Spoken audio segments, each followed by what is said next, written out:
Hello, everybody. Welcome to Serious Pals. My name's Chris, and this week we're going to be talking about a true crime mystery. But before that, I want to introduce, for the first time, as in every time, his name is Jordan, and he's here with me today. Thank you, Jordan, for being here. Thank you, Chris. It's great to have you, as always. Good to be here. It's good to see your face. First time, long time. This week, we're going to be talking about something it's been ruining my life. So we actually talk about what we did this week, right? Yeah. The last 2-3 weeks have been rough for me because I've been learning about the episode tonight, doing a lot of research about it because it's like it grabbed me and held me. Yeah, I like that. But that also gives the only reason I'm doing this episode is because I got somehow tangled up in it. Yeah. The gift and a curse when you find something like that. You're like, oh, this is great. And then you're just like, ah. And there's no resolution. That's right. the problem. Well, I think there's never a resolution. But I think for me, when I find something I really like, I'm like, this is great. And you finally go through this rabbit hole and you're just like, damn. Yeah. There's a lot of stuff about it. And I'll tell you, I got tangled up in this story about our the true crime. And I know you're saying a true crime podcast all of a sudden. I guess we're selling out. I mean, we know we've done it before. Yeah, we've done true crime before, but and this one isn't that old, but it's still 20 years old. It was 20 years ago this thing happened, this event, and it's kind of history, right? 20 years ago. Yeah, that's sure. Okay, good. I think that counts. Good. It's like I think if you have a classic car in America, it has to be 20 years old, right? An antique is like something more, 50 or 30 or I don't know, whatever. It doesn't matter. Who cares? Not me. But welcome aboard. This mystery is about, unfortunately, a missing person. And the way I found out about this is I was watching another video about this thing called 112 Dirtbag. Okay. 112 Dirtbag. 112 Dirtbag. And it's about this guy who basically was making these videos about this girl who was missing. And it was very quote trolling, if I was the father of this girl, it would have taken everything in me not to hunt this person down and just destroy them in every way possible, because and it's called 112 Dirtbag, and it's not so much I don't know how much he's actually saying, hey, I'm the one who did this, and here's a picture of the scene, and here's what happened, here's what she said when I took her and what I did to her. And it's on YouTube. It was on YouTube. This guy's saying this? This guy is an old guy. His name's Alden Olson, apparently. And I thought you said trolling. I thought he was just oh, I'm glad this person died, blah, blah, blah, blah. But technically, I guess what he's technically doing was trolling. Yeah. But he basically uploaded these videos, a couple of them basically saying, here, I'm at the location where your daughter went missing. Yeah. Terrible. I think the FBI went after him and law enforcement got involved. But I think, but because I was so mad at this person, I was like, oh my God, the internet sucks. And apparently the videos were taken down, but they were reposted in a different site or something. There's a lot of stuff about it. If you look up, it's Dirtbag. Never erase anything from the internet. It's Dirtbag 112. And he is, 112 it was Route 112 where this girl went missing. Okay. And that's why they call it Dirtbag 112. It's horrible. But this mystery, that's what got me on to find out about this mystery. Yeah. Okay, so we're talking about Maura Murray. And this event, Maura went missing in 2004. And this was known as the first crime mystery of the social age. Another interesting part about this. Okay, yeah. Because it was one of the first, when this came out, it says... Facebook is huge right now, right? 2004? No. Facebook, 2004 came out. This says Facebook came out a few days after she went missing. Oh, really? Okay. Yeah. Right. And even MySpace pages were about this and stuff. Supposedly, now it says that YouTube, there wasn't Twitter apparently at this time too. No. And YouTube started in 2005. Jeez. So this was the first mystery people were trying to piece things together online. Yeah. Because of social media starting to start off real a message boards were a thing. Yeah. What's the big message board thing? Reddit? No. Well, yeah. I mean, but Yahoo. Big message board thing back in the day. No, but it was like these like where people would tell on message boards, not any specific one, but there's a term for it. I think spaghetti wasn't it? That sound right? No, that's you had spaghetti there. What? oh, there's. We're talking about serious stuff here. Talking about spaghetti. Hold on. All right, keep going. Anyway, so they call this, and it's been called by a lot of people the first crime mystery of the social age, because people were starting to talk about it and like engage with each other about what happened because it was such a crazy thing.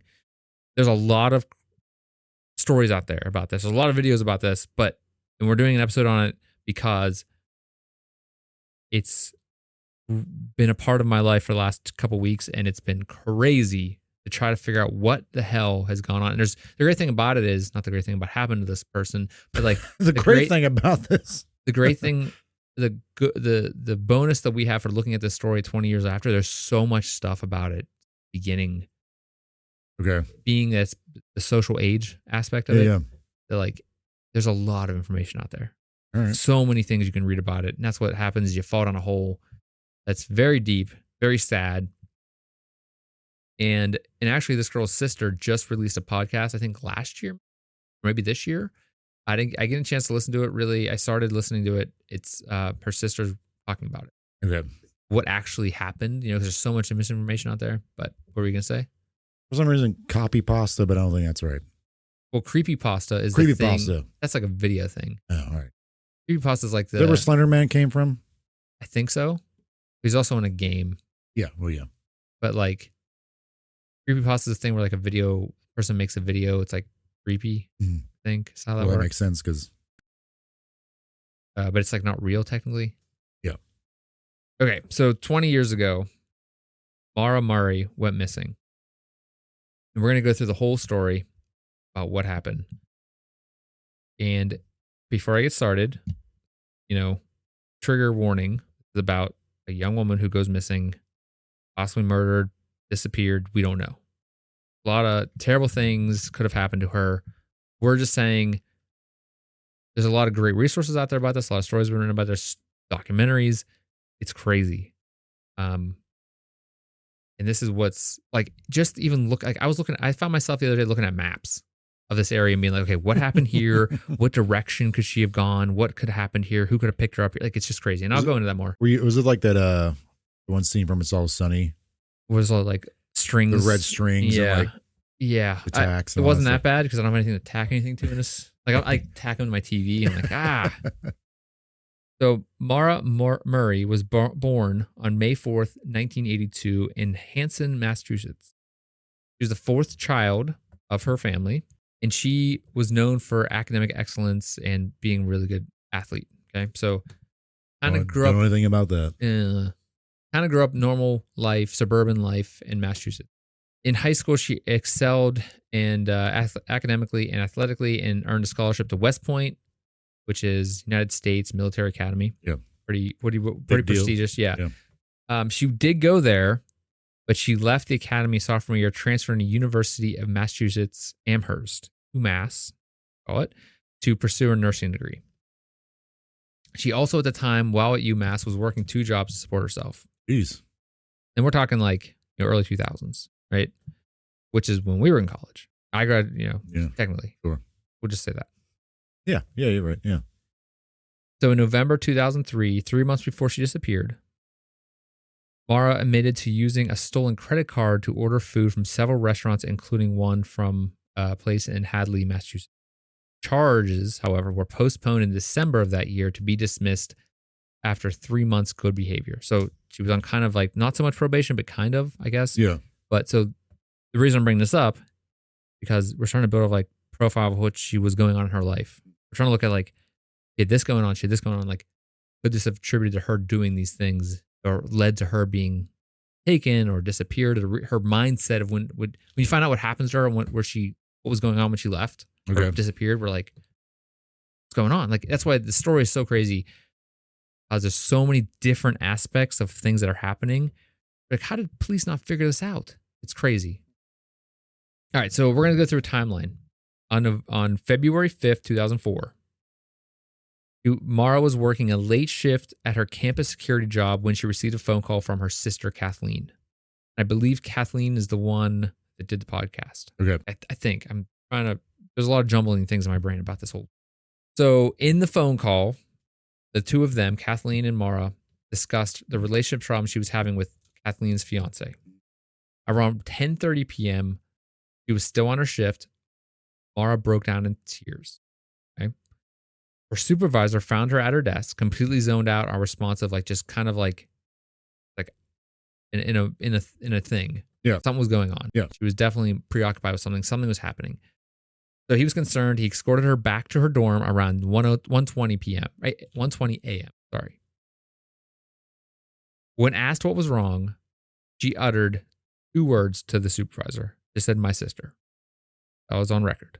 Now, Kathleen obviously knew what was going, like she had record of what actually happened, right? But the supervisor said this, okay. "My sister." It wasn't until October 2017 when Kathleen publicly revealed the conversations they had. So it was kind of a mystery up till 2017, what actually they talked about, which has kind of led to this kind of mystery going crazy, you know? A long time. Well, when you find out why, you'll understand. Okay. It turned out that Kathleen was struggling with alcoholism. She had been discharged from a rehabilitation clinic that evening. On her way home, her fiance took her to a liquor store and she had a relapse. Yeah. So, oh man. All right. That was the phone call. 2017 is when we heard actually what happened. You know, because a lot of people are like, well, who knows what was said in that conversation? Like, who was she talking to? Yeah. She said her sister. That's why the conversation with her supervisor was interesting up until her sister was just like, this is what happened. No one knew. Right. That long. At this point, we're at February 7th. So that was February 5th, February 6th.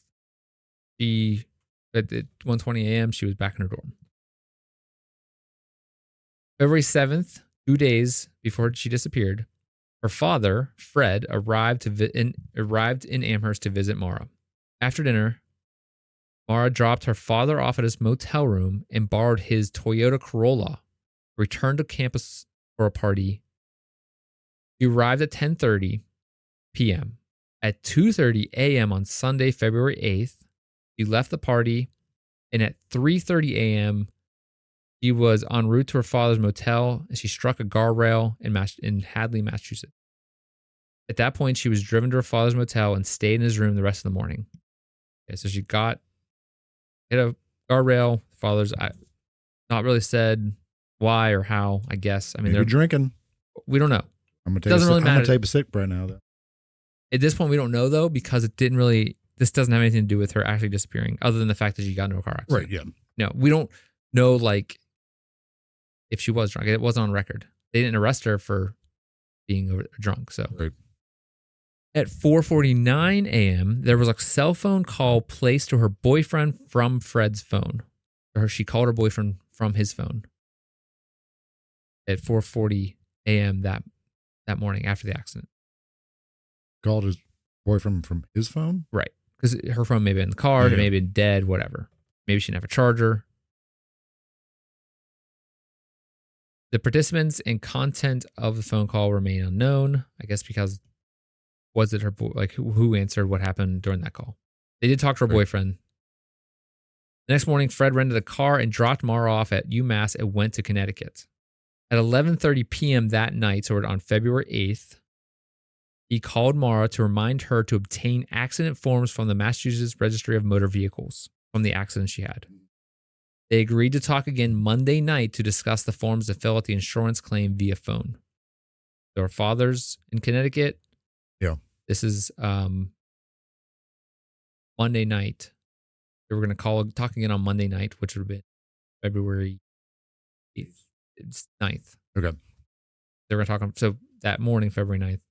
Okay, so now we jump to after midnight on Monday, February 9th, Maura used her personal computer to search MapQuest for directions to the Berkshires and Burlington. Well, it's 2004. No, it's funny. Yeah. Yeah. She used her personal computer to search MapQuest for directions to Berkshires and Burlington, Vermont. Her first reported contact that day was at 1 p.m. when she emailed her boyfriend with the message, "I love you more, stud. I got your message, but honestly, I don't feel like talking too much to anyone. I promise to call today, though. Love you, Maura." apparently what was thought is like they were having her and her boyfriend were kind of having issues. Sure. And they weren't near each other. Yeah. Later, she made a phone call inquiring about renting a condominium at the same Bartlett, New Hampshire condo association where her family had vacationed in the past. So now we're talking about Vermont, New Hampshire, that area. The call lasted 3 minutes, but unfortunately, the owner did not rent the condo to her. Do you even have the money to do that? I don't know. We really don't know that part. Who knows? But I'm just saying, like, she had to steal a credit or that was card. 3 months prior. I know, but still, like, would she have money to do that now? I don't know. We're not sure of the state of mind. Sure. At 1:13 p.m. on February 9th, which was a Monday, she called her fellow nursing students. She called a fellow nursing student for reasons unknown, although it was found out that she had asked them for what some of the stories that she asked them if she can stay there with that person. Okay. But I don't know how that played out. At 1:24 p.m., she emailed a work supervisor from the nursing school, informing them that she would be out of town for a week due to death in her family. Interesting. Strangely, her family had not experienced such a loss. Yeah, that makes sense. Okay. So she was setting up all these things. Yeah. She's just trying to get out of town. We don't know because you'll see what happens next. Yeah. She assured them that she would be in touch upon her return. At 2:05 p.m., Maura called a number providing recorded information about booking hotels in Stowe, Vermont, with the call lasting approximately 5 minutes. Later, at 2:18 p.m., she telephoned her boyfriend and left a message promising they would talk later. The call ended after just 1 minute. She left a message with him. Maura then packed her car with clothing, toiletries, college textbooks, and birth control pills. Okay. When her room was searched later, though, by campus police, they found most of her belongings packed in boxes. And all art and everything removed from the walls. It's like she was getting ready to move. So, yeah, I wanted to say, again, I've never heard of this story before ever. But it seems like she just wants to disappear and is trying to cover the bases of like contacting certain people like, hey, talk to you soon. Can I stay with you? Probably knowing, trying to rent this condo, knowing she probably can't rent the condo, trying to talk to some friends like, hey, I want to stay with you. But I didn't even think about that. Like covering the bases of like setting up a story. Yeah, exactly. But it seems like the fact that stuff is all boxed up, she might be trying to just. So that's one of the stories, or the thoughts. The other thought is could she be trying to figure out a way to tell her family she's dropping out of school? Oh. And so she's packing stuff up because she wants to leave. And so she's going to go away and then come back and be like, I'm dropping out of school. This, and this. Okay. I need to go home, whatever. Because she did drop out of West Point.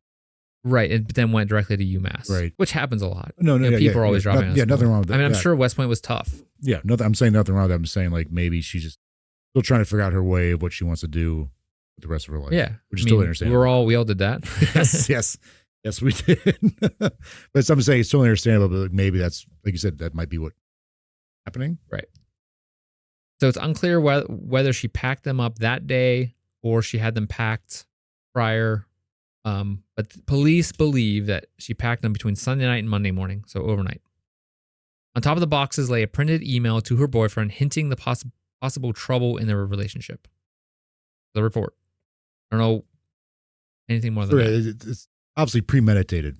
I mean, not obviously, but like clearly it's... Clearly she was going somewhere. Yes. Like it's known she's leaving. She had the desire to leave. Yep. Okay. Or she was having issues with her boyfriend. Yeah. She's having, her sister's going through some stuff. Because the other thing that comes up is like, maybe she's so upset about her sister that she's like, I got to go home and help her. I'm dropping out. I'll come back to school some other day or some other time in the future. Around 3:30 p.m., Maura drove off campus in her black 1996 Saturn sedan. At 3:40 p.m., she withdrew $280 from an ATM, which was shown by closed circuit footage. It's $382? $280. Oh, $280, okay. Okay. In closed circuit footage from the credit card machine shows she was alone. So we're trying to figure out, like, was anybody with her? Was anybody making her do this? Was anybody making her take the money out? It's also like a weird amount. I think it was like maybe the only thing she had in her account. Maybe she just didn't have any money. At a nearby liquor store, she purchased $40 worth of alcoholic beverages, including Bailey's Irish Cream, Kahlua, vodka, and a box of Franzia wine. That's a college purchase right there. Yeah. Flop the bag. Franzia, a bag of wine's pretty good. And then the Baileys. Oh yeah, that's like someone who's going to college. Yeah. Sure, that's. Yeah, I can't drink Baileys because I'm lactose intolerant. Security footage again shows she was alone when she made the purchase. Okay, so she's still alone. Maybe. Well, exactly, but right, someone could be out of the frame of the cameras. And we'll talk more about when the accident happens or accident happens. At some point in the day, she also picked up accident reports from the Registry of Motor Vehicles that she told her dad she would. So that is interesting because now it points to she has plans to see her dad again. She picked up those forms. If she was just wanting to disappear, why would she pick up the forms? She'd just be like out. And it wasn't like she had a bad family. She didn't have a bad family life from what we understand. Right. She had a exactly. very loving family. It doesn't necessarily mean though she's going to go see her dad again, does it? If she's picking up those accidents because it was her accident. She's one in an accident. But they had to get him for the insurance.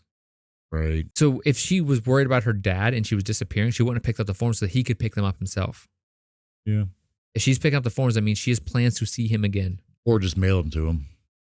But at the same way, she had plans to somehow get them to her contact father. with them. Okay, yeah. That she had no plans of disappearing completely. Right. Because like you said, she didn't necessarily have a bad family life. Right. From what we understand. Yeah. From all the news that come out about her family and stuff, it's just like typical family. Typical loving family, supportive, that type of stuff. She left Amherst between 4 and 5 p.m., presumably via Interstate 91 North. She called to check her voicemail at 4:37 p.m. This was the last recorded use of her cell phone. She called her voicemail at 4:37 p.m. That was the last use of her cell phone. To date, there's no indication she had informed anyone of her destination or any evidence that she had chosen one. Her destination was unknown, but it's believed that she was heading to White Mountains in New Hampshire because her family had vacationed there throughout her life, and she was familiar with that area. Oh. And she was heading north. Okay, so we're going to get into what actually happens in the accident. This is what happens that kind of sets this whole thing off. Okay. You keep saying accident. I don't know what you mean. That's what I mean. So we're getting to the accident. Okay. So there are reports that there was a snowstorm in the area. Obviously, it's the north. It's February. North America. Northeast. Yeah, it's Vermont. Obviously it's always snow and crap up there. It's always hell. All right. It all just sucks. It's terrible. And it's like I imagine up in this part of the area of the country, in like Massachusetts and Hampshire, Vermont, it's just beautiful. Oh, sure, yeah. But traveling. If you're in any city when it snows, yeah. In any city when it snows, you're just like, it looks nice for like 10 minutes, and then it's like, oh, everything's black and gross from all the roads, Sometime after 7 p.m., which would be dark, this is the winter months, right? She was involved in a single vehicle accident on Route 112. That's when I talked about Dirtbag 112. Route 112. All right. There was an accident, okay? This is near Haverhill, New Hampshire.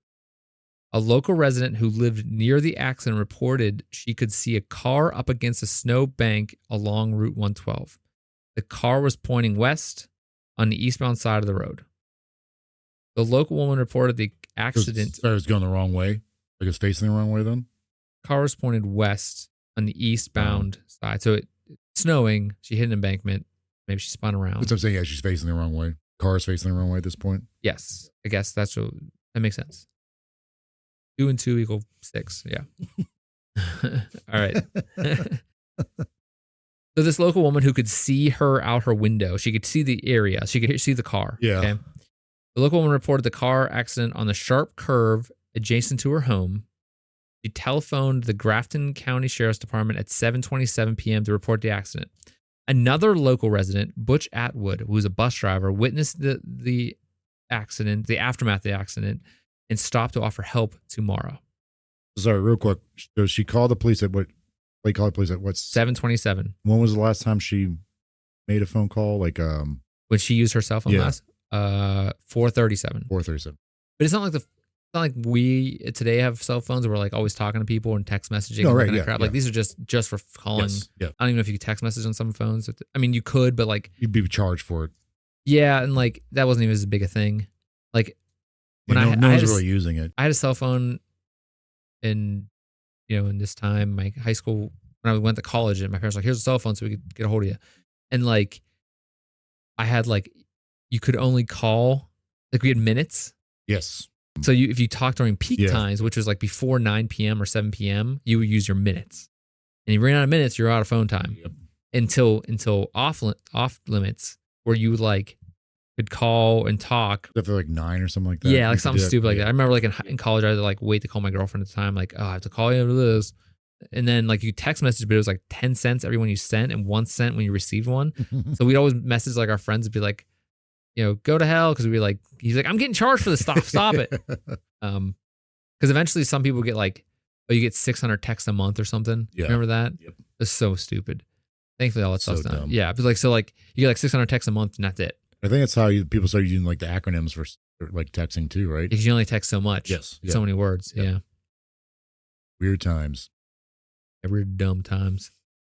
It's like we had internet on our phone or anything. I mean, smartphone didn't really come out until like 2007. We weren't like searching for crap. We were literally only using it to text or call people. Right. And it was tough. Oh, heavens. How do we do it? How How do do we we do survive it? with just MapQuest? Yeah, we couldn't even MapQuest stuff. I remember when I was on tour in a band, we had like we had our laptop with us and we had an actual program, Microsoft something, and it was like a disk to put in and it had all map data on it up to that point, whatever year it was. Oh, wow. So when we were like trying to find places because we didn't have internet access, and not when we had like Wi-Fi and stuff, unless we went to like somewhere with Wi-Fi to like find out where we were going, we would just like use this CD. Mhm. But like it wasn't like up to date in any cases. It was just like That's still impressive though, man. yeah, that's how they did it. There's a time me and my dad went to Canada, went to Toronto because the Bears were playing the Bills in Toronto. And we really didn't think about this. We had cell phones, but I think his had GPS on it. But as soon as we crossed the border, it Shut didn't off. work. Yeah. So we're just like, how do we get to where we're going? So he always kept like Rand McNally's in the back of his car.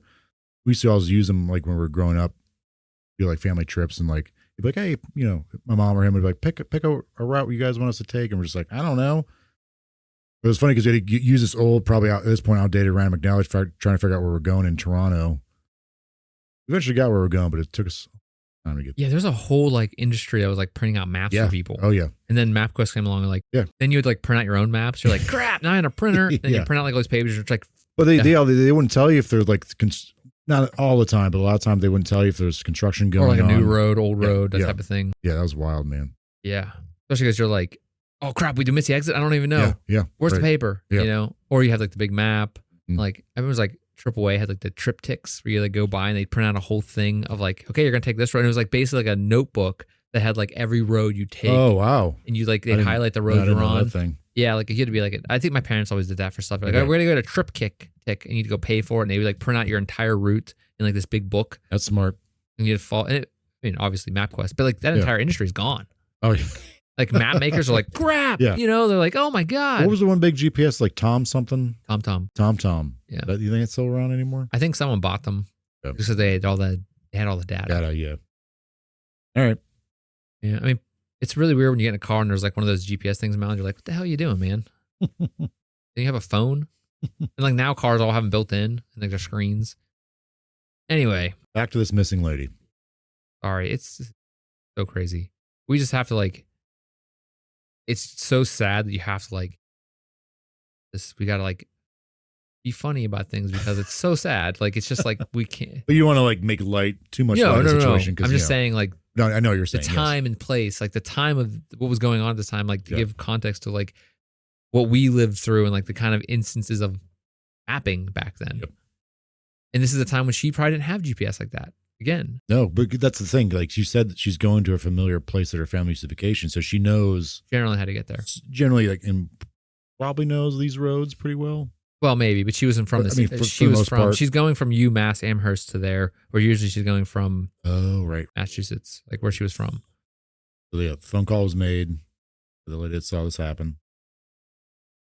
Or saw her car. Yeah. Okay. So this lady who saw it, the accident, the car was close to her house. She saw it through a window. Go back to Butch Atwood, the bus driver. That's right. So he comes up. He stops and says, "Hey, do you need help? Can I call the police for you or whatever?" He reports that Maura appeared shaken, but no visible injuries. She was outside of the car. He reports that she was outside walking around the car. Okay. Yeah, she's got an accident. That's what I would do. He offered to call for help, but she pleaded not to call authorities. She said, "I already called AAA," which turned out to be false because AAA reported no call had been placed. So she said, because she didn't use her phone since 4:30. Okay, so real quick, why would a person not want called? Because she just had an accident the other night.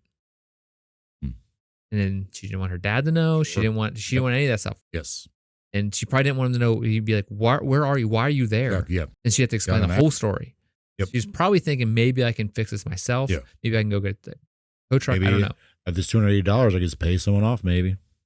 Like, hey, you didn't see this. Well, I mean, she just tell the guy, hey, don't call anybody. Right, but also like sometimes when accidents happen, people are just like, hey, let's not get the insurance involved. Here's some money kind of thing. But but it seemed like it was her didn't hit single anybody. car. Yeah, single car, right. So she could use that to go get a tow truck and come. Yeah.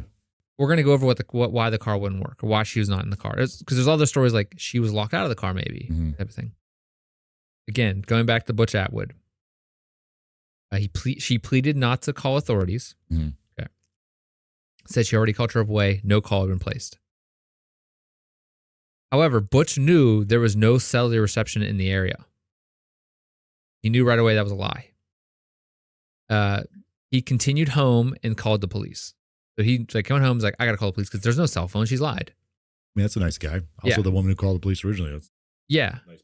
I mean, hopefully most people would do something when they see something like that. Sure. But his call was received by the sheriff's department at 7:43 p.m.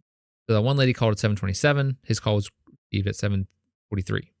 The bus driver was unable to see Maura's car while he made the call, but he did notice several cars passed on the road before the police arrived. So he went home, couldn't see her from his house, but he did notice a couple cars drove down the road, and that'll come into play in a minute.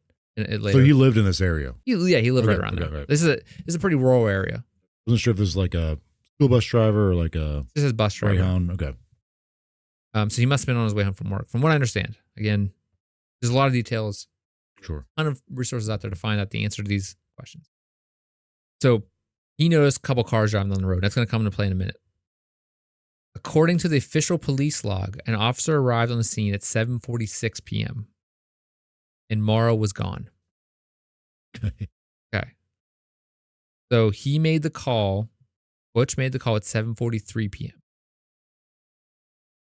But there was a call already placed at 7:27 p.m. By the time the cop got there at 7:46, 3 minutes after he called, he was gone. And he had just seen her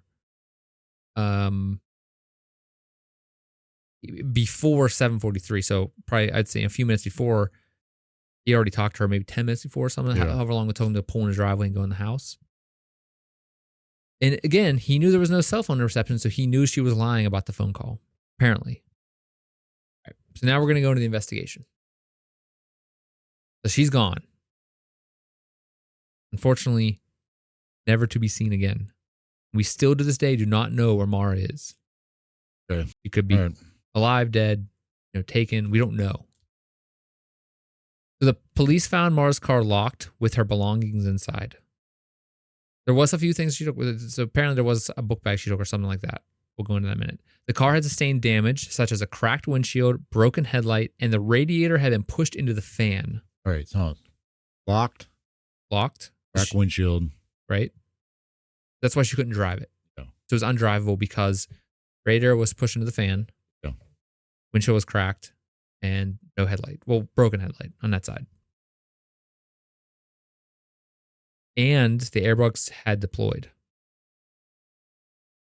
So she was going fast enough. She had the airbags deployed. And it's reported that the police said this car would be inoperable. Generally, the reports are it's inoperable. She wouldn't be able to continue if she tried. She may even try to restart it. It didn't start, whatever. Yeah. There was a box of wine on the rear seat and an empty beer bottle was found inside the car. Now, but again, I don't know if that beer bottle was like from a party. Yeah. Previously. We don't know. But didn't she buy a box of wine? She bought alcohol and a box of wine. But but she didn't buy any beer, though, right? She's got the Baileys. That's what I'm saying. Yeah. So, the officer found a AAA card issued to Maura, blank accident reports forms, gloves, compact discs, makeup, and diamond jewelry in the car. Driving directions to Burlington, Vermont. There's also a book called Not Without Peril, which is a book in the car. Yeah. A book about mountain climbing in the White Mountains. Oh, okay. But right. I don't know if it's like I didn't really get a chance to look and see like if that is a instructional book or is it like a story. Okay. Fiction book, nonfiction. What is the one that's not real? Not real? Yeah. Fiction or nonfiction? Not real. Fiction. Okay. So it's a fiction. I don't know if it's a fiction book or like an instructional book. But we also don't know if like that's something her family did, like they went mountain climbing up here or anything like that. That's interesting. Yeah. And she left it in the car. Yeah, along with, you said diamond jewelry? Well, her jewelry, yes. And makeup and discs, gloves. Jewelry? Yes. But not found in the car. This is stuff that wasn't in the car. Her debit card and credit cards, her cell phone, and these things have never been located since. Her cell phone, I don't know if they didn't ping it. I was going to say, was that a thing back then? Could you do that back then? You could definitely do that, but like, you understand you could definitely do that, but like where, maybe the data they got from that, maybe it was off, maybe it was dead, that type of thing. There also the police report that reported some of the bottles of purchased liquor were not there. They were missing. The authorities noted there were no signs of a struggle at the scene. And there were no footprints leading away from the car in the snow, which made it difficult to determine where she had gone. Sure. So that mean it could have kept snowing this whole time? Yeah, or covering them up. Or she walked on the road. She didn't like go on the side of the road. Right. The initial response from the local law enforcement involved a search from the immediate area around her vehicle. The police, aided by tracking dogs and thermal imaging, scoured the woods and nearby roadsides but found no trace of her. There was also reports that like the tracking dogs led like 100 yards away and then stopped and lost the scent. As if theories is maybe she was picked up 100 yards from her crash. But we'll go into that in a minute. Another thing in like movies or TV shows, like people cross some water, like hounds can't follow. Well, yeah. So lose the scent in the water. Also the Nuclavie, that's how you get away from them. That's right. Yeah, from the Nuclavie episode in the Summer of Seamoth. Yeah. But the search was hampered by cold weather and rough terrain in the area because it is a rural area. Vermont in the winter, yeah.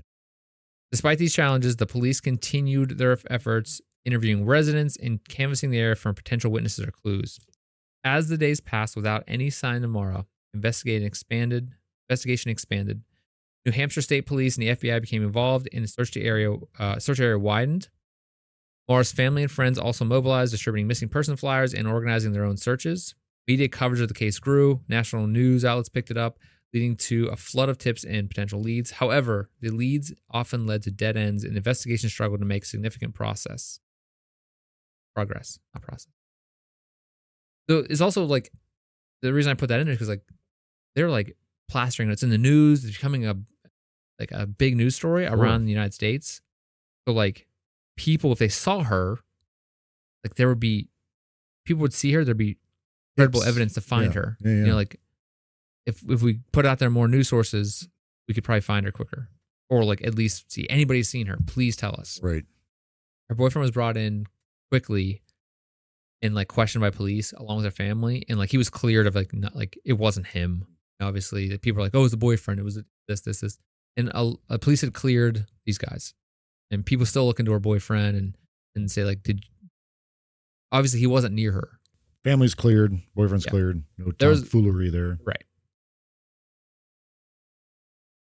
So the long-term investigation and developments in the story go as Maura's cases remained opened, but progress has been is really slow. Law enforcement still continues to receive tips, but nothing has brought them closer to finding her. The case became a topic of interest in the internet because of the rise of social media. Many online communities forming to this day still discuss this whole thing because it is a big deal. Over the years, obviously, there have been various developments, including release for police reports and other documents related to the case. Some instances, new information has emerged, but it has often been insufficient to move the investigation forward significantly, especially when you talk about like her sister making her own podcast, coming out about the call in 2017. Her family has been very active still to this day, working closely with investigators and the media, keeping an eye on keeping the case in the public eye. Her dad used to go up there like every weekend and search for her. He got in trouble for going on people's land and stuff, and like he got some calls about that. Police would always have to deal with that. Her boyfriend again was brought in and he helped in the investigation, but it's just like nothing. Dead ends. Completely dead end to this day. No one can figure out what happened to her after that crash.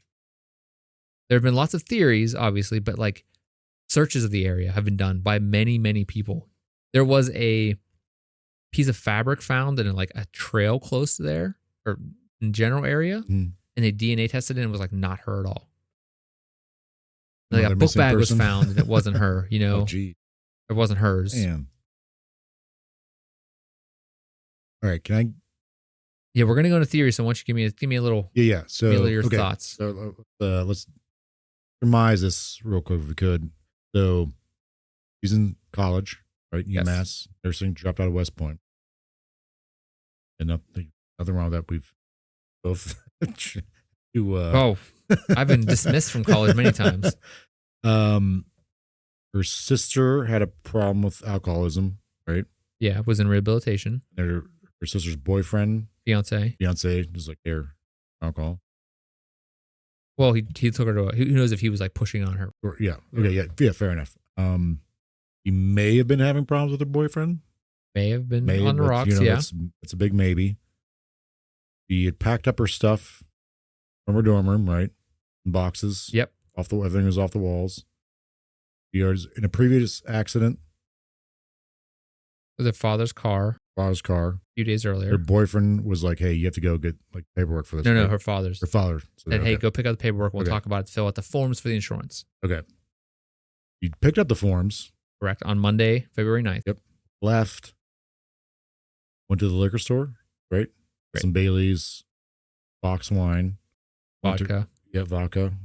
Also tried to date her family's condo at some point. She was calling to rent a condo, not her family's condo, it's like a condo her family stayed in. Okay. Or like the area. Okay. She called some people to see if she can rent a place. Okay.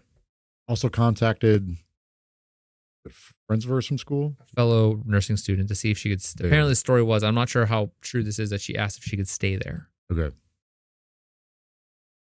She makes her way to Vermont, to an area where her family vacations, coming from a different way. She's coming from UMass versus where her family would be. She wasn't going towards her family house. Yeah, but I'm saying is like she's going to this place where her family would vacation, but she's coming from a different direction this time around. Yes. Okay. Yeah. And woman sees her car, calls the police. The bus driver comes. Bus driver's just driving by. Says, "Hey, you need help?" Nope. Pleaded with her. Yeah. Please do not contact her. Yeah. All right. So there's a bottle of beer in the car. Again, don't know when that would have been in there.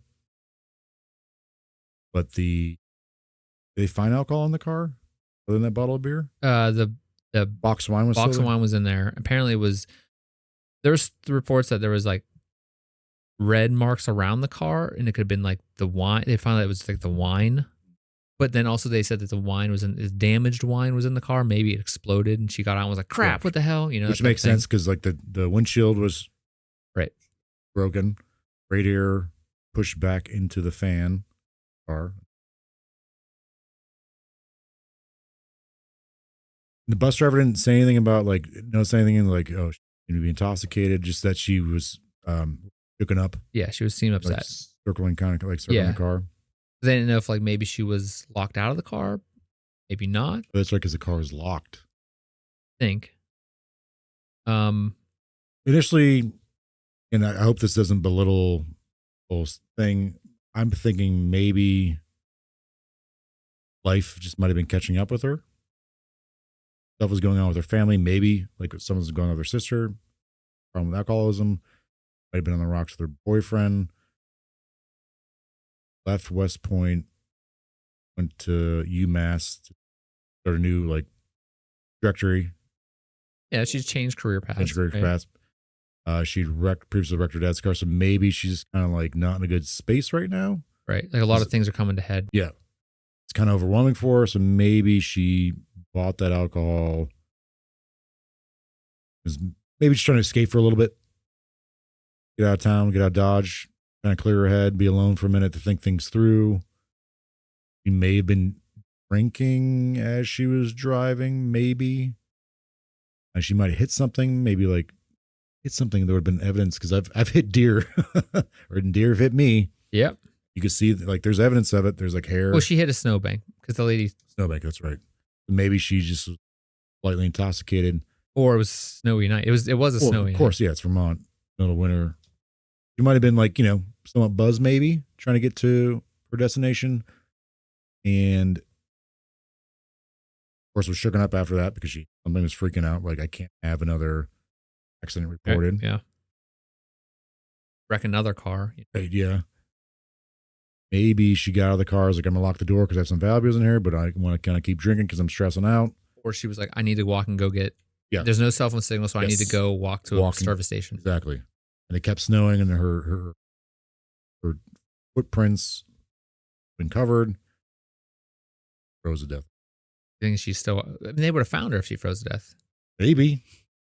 I guess maybe after 20 years, but I mean, tons of people have been lost longer and haven't been found. But I mean, it's not like she would have like trudged off into the wilderness. She would have probably followed the road to get like. But maybe she wanted to stay off the road because she didn't want to get caught. Again, she's another accident again. Yeah. But I don't know. That's the first thing that came to mind. Yeah. Like that line. She froze to death, but like, I mean, they would have found her. Or that's what happened, and then she decided to like trust the wrong person. And they kidnapped her. Again, these are all valid points because there is no answer. I will say that there's obviously a lot of misinformation and stuff when it comes to this story. There was information like one of the big points of the story for years, and apparently some people still think this is true, that the lady who called originally said that there was a guy in the car smoking, but because he saw a red light. But then she was like, she originally said that, but then she said she saw a red light glowing, and it probably was a cell phone light. Yeah. So you might have been trying to make a call at the time in the car. And again, call like maybe those. But the bus driver never saw a guy. There was no evidence that there was another person in the car. So it's like another thing people call him, like, who's this guy that was with her? And there was no other guy. Apparently, there was no other person. Because a lot of the theories are like, well, she was pregnant by some other guy, and she was trying to, do this or that, that type of thing. It was like misinformation that kind of gets blown out of proportion. Correct. Yeah, like a lot of different tangents on this story. Again, I don't really do a lot of the true crime stuff, and because this story has just been crazy. Because it's like, how can they not find? How? Okay. This is infuriating. Yeah. I can see why you let's stop thinking about this. There was an alleged sighting, and this is reported on by a couple different sources, Boston Globe being one of them, that between 8 and 9:30 p.m., there was a potential sighting of a young person moving quickly on foot eastbound on Route 112, about 4 to 5 miles east of where her vehicle was discovered. Okay. He noticed that the person was wearing jeans, a dark coat, and a light-colored hood.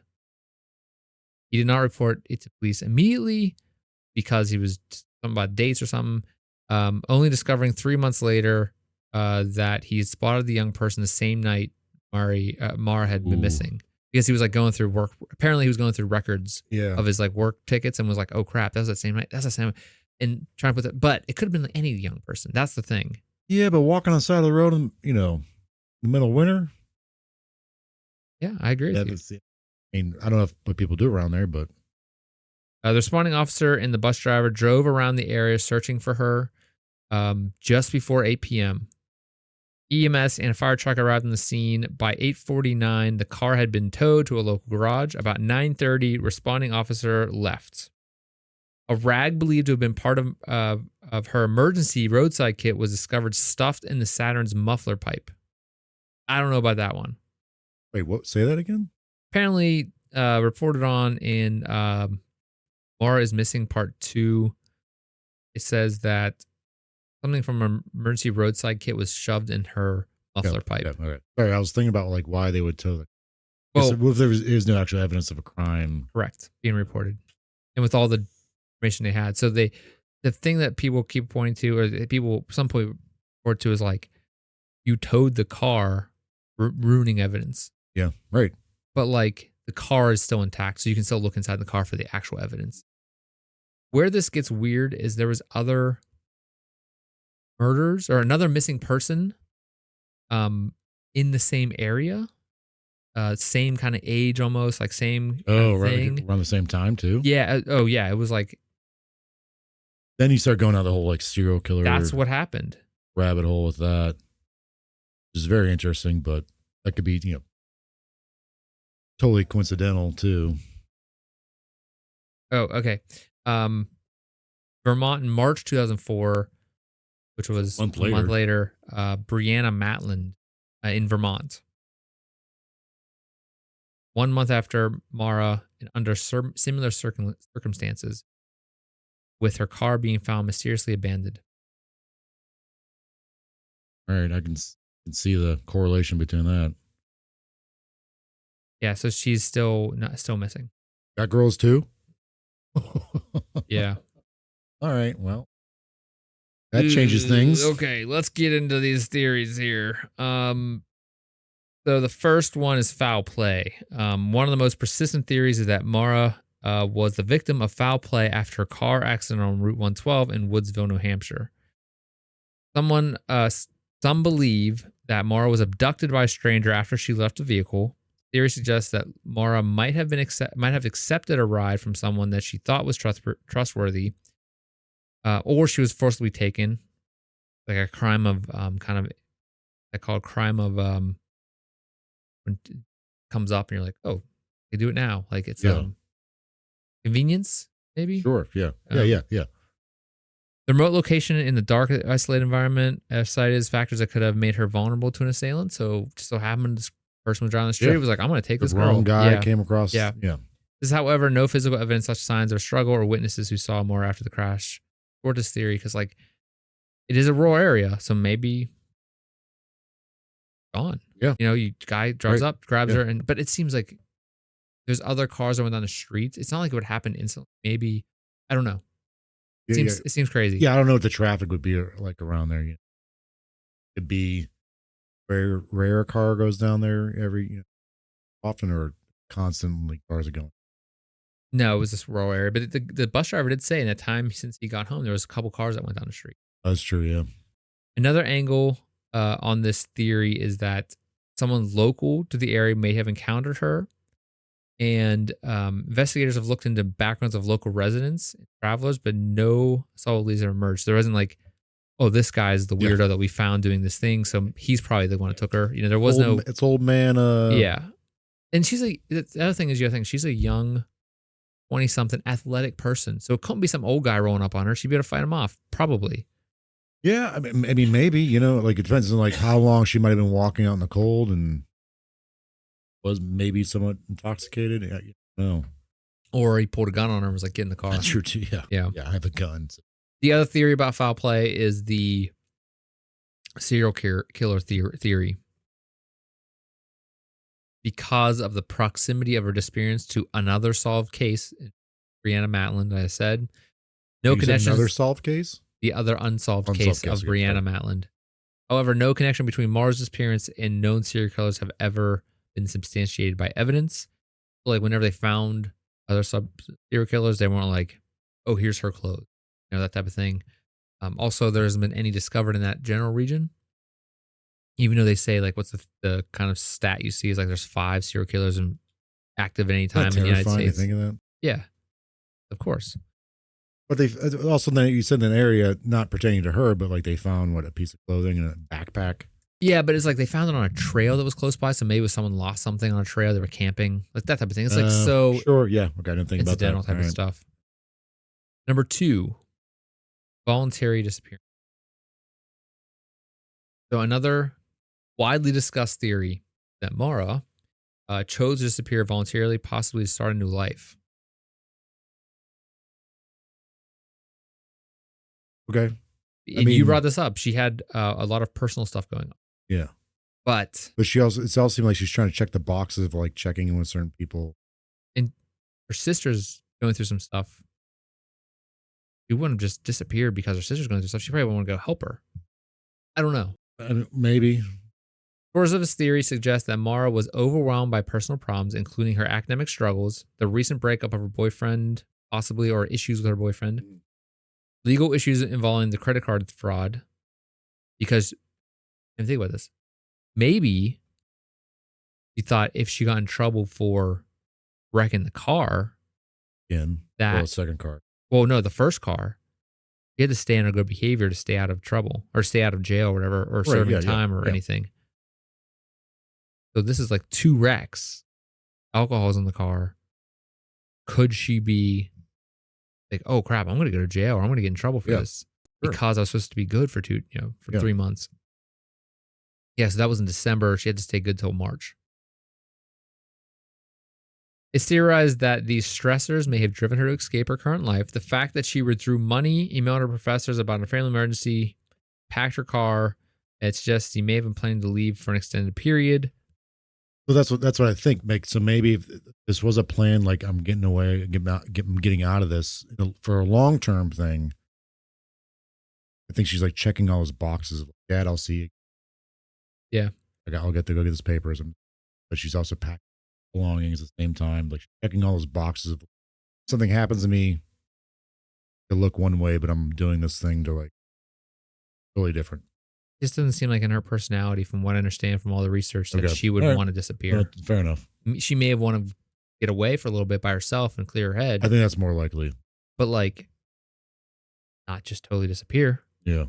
Again, she kind of screwed her dad over if she got the forms and didn't give them to him. I decided to disappear. I'm going to leave my car abandoned on the side of the road. Like, you would have to have a plan B. Like, someone's going to come pick me up, but who would go pick her up? And not report it. Yeah, exactly. Like, eventually after 20 years, someone would be like, no, I did. Yeah. And I don't know what happened afterwards. One of those deathbed confessions things like, I picked her up. So there's also kind of specific version of this disappearance theory that he had intended to flee to Canada because she was heading north and like disappear into Canada and like live up there and like start a new life. But they would have record of her crossing the border for the most part, unless she had a fake ID. Or yeah. There's no evidence or sightings to confirm that she crossed the border. All right. These all seem like, for the most part, like there's some reasonable. They all seem reasonable, like reasonable. Actually. Thank you. A third prominent theory is that Maura succumbed to the elements after leaving her car. She was wandering into the woods because the area she was found in, or the car was found in, was remote with dense forest and rough terrain. It is possible that she got disoriented and panicked. She left the scene and got lost in the woods. Exposing herself to the cold February temperatures could have led to her hypothermia and death. Searches of the area, however, have never uncovered any remains or any personal items generally belonging to Maura. But there's plenty of stories out there of people getting lost in the woods, where people were searching for them for years and years and years, and then all of a sudden, one weird incident, they find them like on the side of a hill. Yeah. Or like a clavicle or like a. Yeah. But people have looked for so long for her in this area. FBI, search parties, family, like her dad went out there all the time and just walked around. They would have found something. Maybe kind of think of the Dyatlov Pass incident, but like they found all their bodies. Mm-hmm. I was like, because if you die, you're just gonna be frozen. Yeah. And like people and like animals could eat you, but they're gonna find your clothes and stuff. Right. Another variation of the story of this theory suggests that she may have injured She may have been injured either in the car accident or afterward, leading to her incapacitation and eventual death in the surrounding wilderness. Maybe she had a Concussion. and she like. Yeah, I didn't think about that. That might have been from the windshield being kind of like right. Head hit them. But her airbag deployed. So maybe she this theory is that she kind of had a concussion or something, walked out into the woods, died, but still you would still find a body eventually. Because she couldn't have got very far. Even 5 miles would have taken her a while. And if she did die, but like she's probably trying to go find a gas station or something to get her car towed. Or she wouldn't walk on the wilderness doing that. She would right, that's what I'm thinking. Yeah. Why would she walk through the wilderness? Is there anything about like what caused a crack in her windshield? I think it was just like a wreck. She slammed into a thing. Windshields can crack from pressure, from like. What did it say? She hit a snowbank? Her airbags deploy, so. Yeah, what would cause a crack in the windshield? If things get, the radiator got pushed in, maybe it pushed in a beam into the. It doesn't take that much when the cars at this time are starting to have crumple zones where things crumple up to take. Right. So everything is smushed into everything. Windshield though? Windshield's cold. It can shatter pretty easily, probably. You hit big enough. It's cold enough. Chunk of ice, that too, from the snowbank. Yeah, there's lots of things that can break a windshield. It's not that big of a deal when you're in an accident. Things are made to like the force when they design cars at this point now, they make it so the force of the accident goes around the participant. That includes windshield and stuff can just break to absorb some force. The shockwave of force. So that theory of that she had like some kind of maybe a concussion or something may have led to her falling into a river or a place where maybe falling into like a place where it's hard to find her, or she may have like, went into like a cave maybe if she'd gotten far enough into the hills and like died there, but we would have found her probably. More than likely they would have found her by now. Hopefully. But well, not necessarily. That's not guaranteed. Yeah, you're right. But like, again, people have been looking for her in that area for in the amount of time it would take her to get from place to place. Like we don't know how far she went, so maybe she walked far enough. The less commonly discussed theory is that Maura may have taken her own life. At some point, Maura's emotional distress in the days leading up to her disappearance as an indicator that she may have been contemplating suicide. A combination of her personal issues, family issues, possible breakup with her boyfriend, possible legal troubles, could have driven her to a point of despair. However, there was no direct evidence to suggest that Maura was planning to harm herself, and her family strongly opposes this theory because all the evidence points to like she was planning on seeing people again. The big argument here is that in the suicide theory, Maura packed her car with items suggesting she planned to continue her life elsewhere. Additionally, the lack of suicide note or indication of her finality in her action makes this theory less convincing. Yeah. I have one more. It's the most fringe theory, supposedly. Aliens came down. No. She's time travel. Yeah. Oh. It's Saint Germain. Yeah. As in last episode. Here's the most fringe theory suggested by my research. This suggests that she could have been a cover-up by law enforcement, either to protect someone involved in her disappearance or to hide mistakes made during her initial investigation.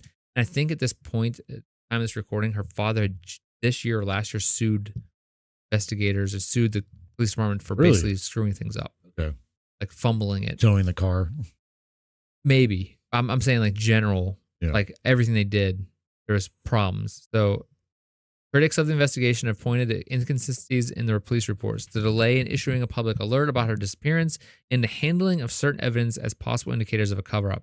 This theory, however, lacks evidence and is generally considered speculative, but it also plays on the theory of like this idea of distrust in authorities that society has, Sure. They have to blame someone. Yeah.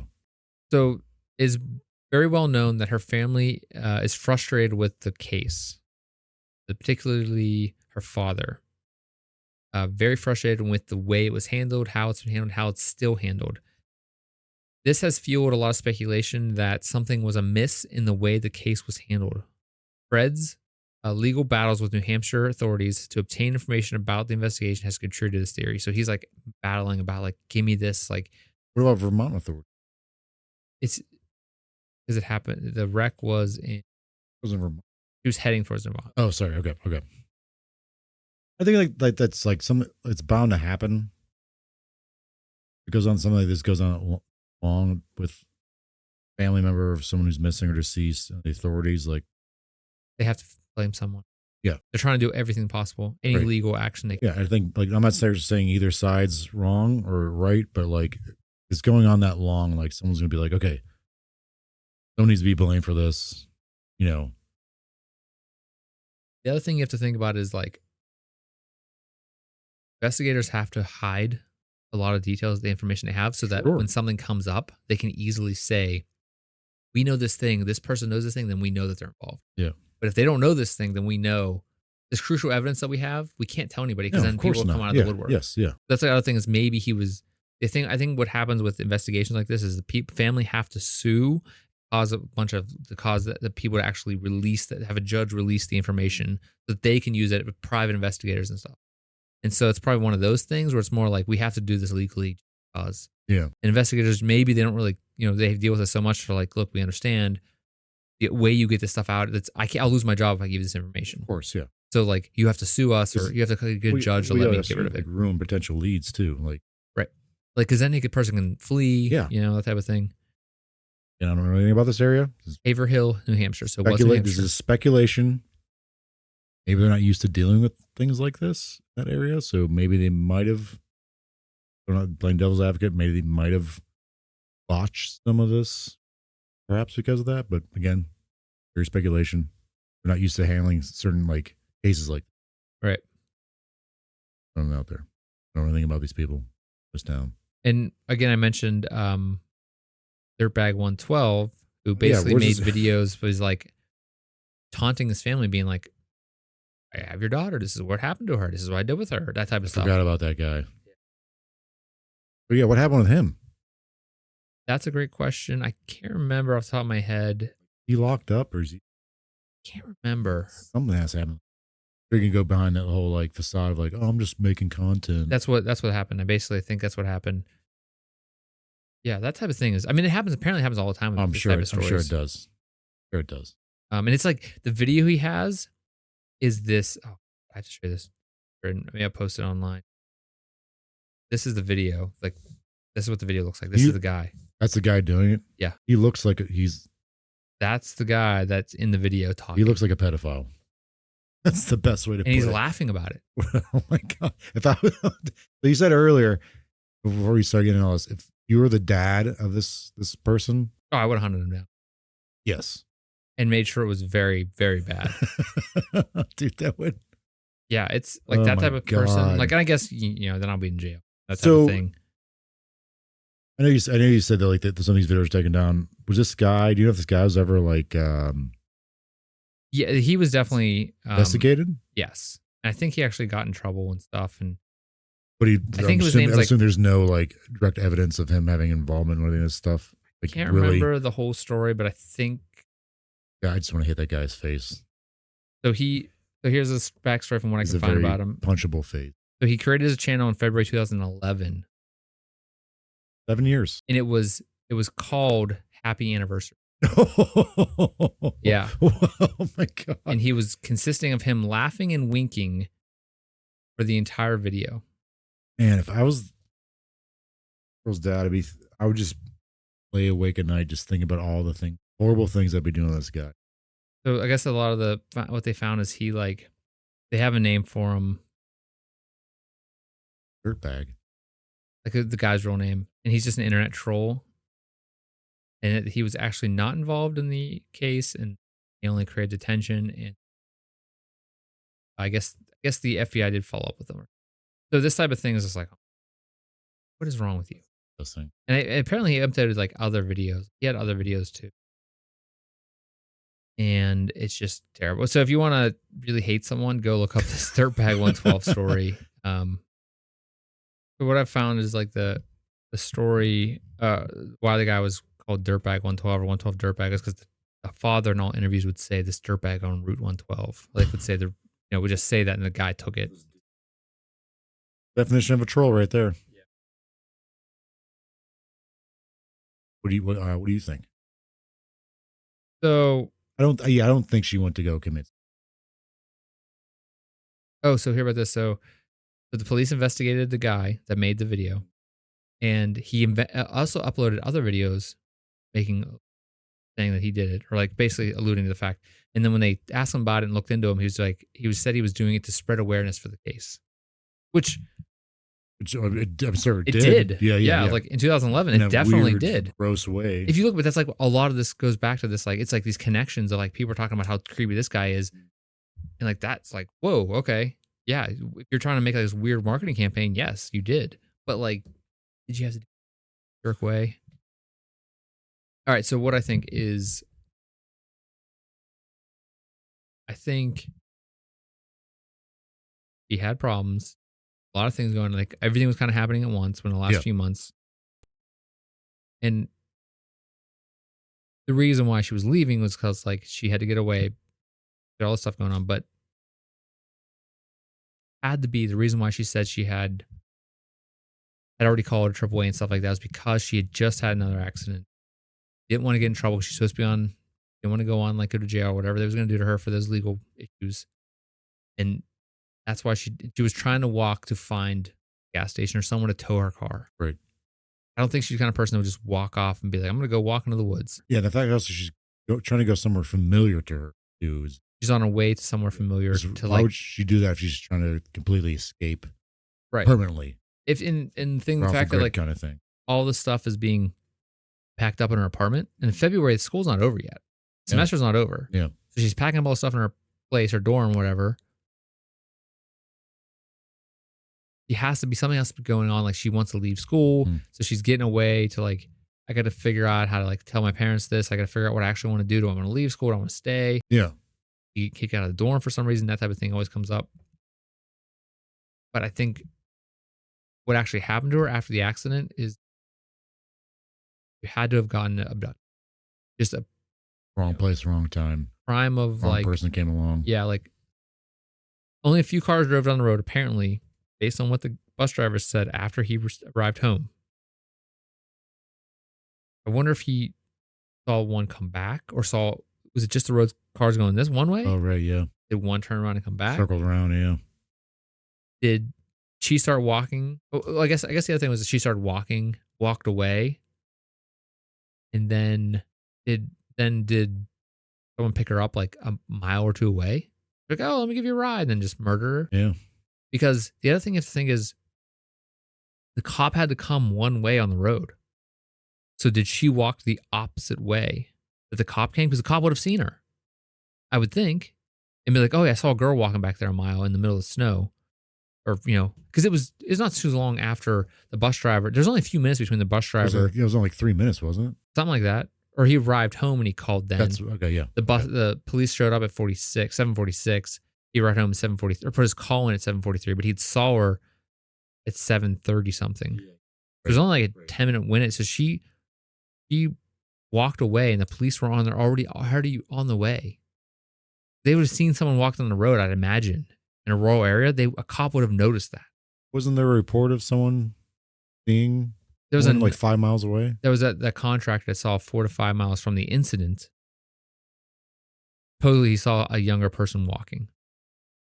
And I don't really know if that like the jeans were the right, like what the color of her clothing was. Like I don't know if that was linked up, but he did come back. He did come out 3 months earlier or 3 months later and say that. And there have been so much stuff going on about this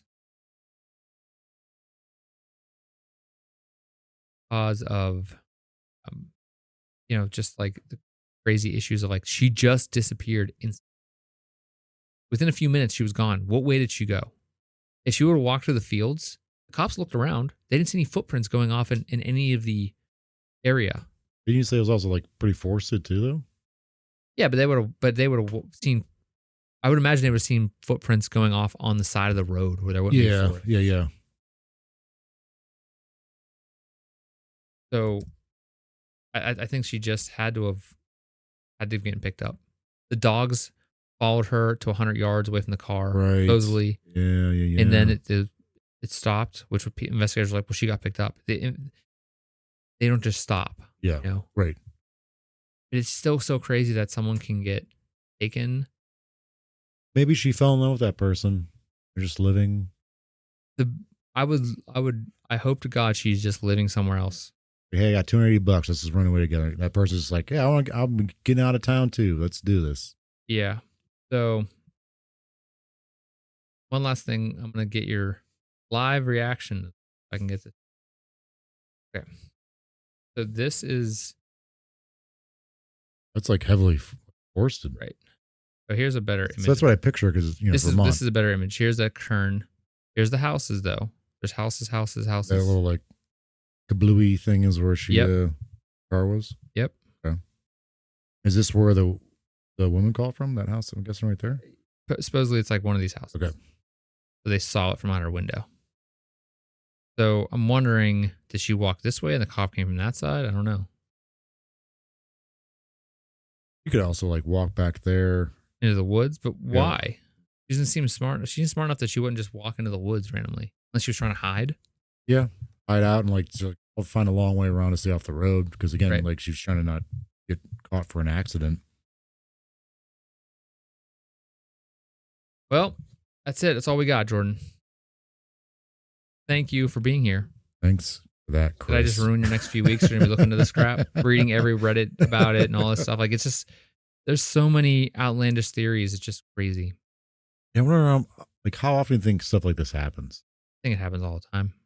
Way more. We're talking about just our country, probably pretty often. Not pretty often, but often enough. I mean, there's become really high profile ones recently, but even, just a lot of times I think what it is people just disappear because they want to disappear. So it's like they're found a few days later because like they wanted to run away. You think that's most of the time? Yeah, it's definitely most of the time. There's a lot of stats out about like, first off, you're going to get abducted 95% of the time it's someone that abducts the kid, especially kids. Right. It's like a family member. And if a person goes missing, I think like some crazy stat number. I'm not going to pretend I know what number that is off the top of my head, but it's like pretty like, oh, okay. Yeah, that's not that pretty good number of like they just disappeared because they wanted to disappear. All right. Well, everybody, you are still out there, still with us. We hope to God there's a good ending someday to this story, or at least a ending so our family can rest assured. Like, I'd hate for this never to get resolved, and it sounds like it's not. I mean, 20 years, we may never know, but there have been instances of things have been found recently. That's true. So thank you out there, everybody, for sticking with us.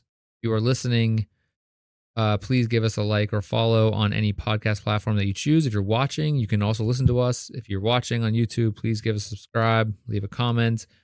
If you are out there in any way, shape, or form and want to connect with us, please go to our website at mysteriousPals.com to a link to all of our social media. It's also in the show notes. If you want a link to our Instagram, Facebook, TikTok, all that stuff. We don't really put anything on TikTok, but we'll get there. Twitter, all that junk. Instagram, I think, is the best way, or Facebook to find us and connect with us. Yeah. Send us an email at mysteriousPalsonline@gmail.com. And we will see you next week. Jordan, thank you for being here. Thank you. I need a palate cleanser after that. Oh, that was rough. I know. These true crime ones are so rough, but it's like, it sucks you in. Yeah. Because you want to know. It's fascinating. I would hope that before I die, we figure out an answer to this. Where the heck she is. Yeah. And I'd love for her to be like, I'm right here. Yeah. I just want to get away. Especially just closure for the thing. Yeah. All right, Jordan. We'll see you next week. All right, Chris. Same mysterious place, same mysterious time, same mysterious pal.